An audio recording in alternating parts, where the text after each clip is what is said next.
Turpinām mūsu sēriju par iegādāto meža īpašumu. Tagad man būtu interese saprast, kādi tad ir mani dati valsts meža dienestā par manu īpašumu.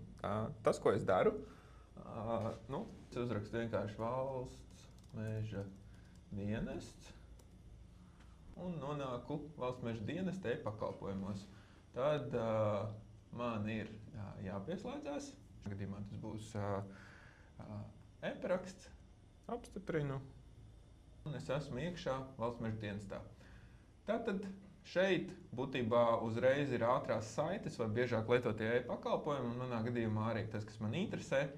Mani interesē meža inventarizācijas elektroniskie dati. Nē, meža inventarizācijas dati, nogabala raksturojošie rādītāji. Būtībā tas atslēgas vārds ir nogabala raksturojošie rādītāji.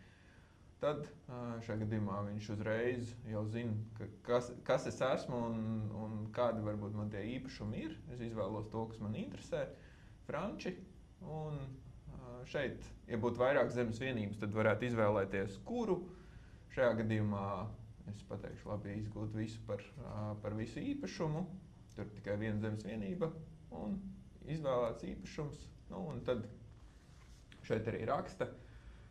Var novērtēt pakalpojumu. Paldies, es negribēšu tagad vērtēt. Un tātad pakalpojums izpildīts un dodos uz e-pakalpojumu. Meža inventarizācijas dati, nogabala raksturojošie rādītāji.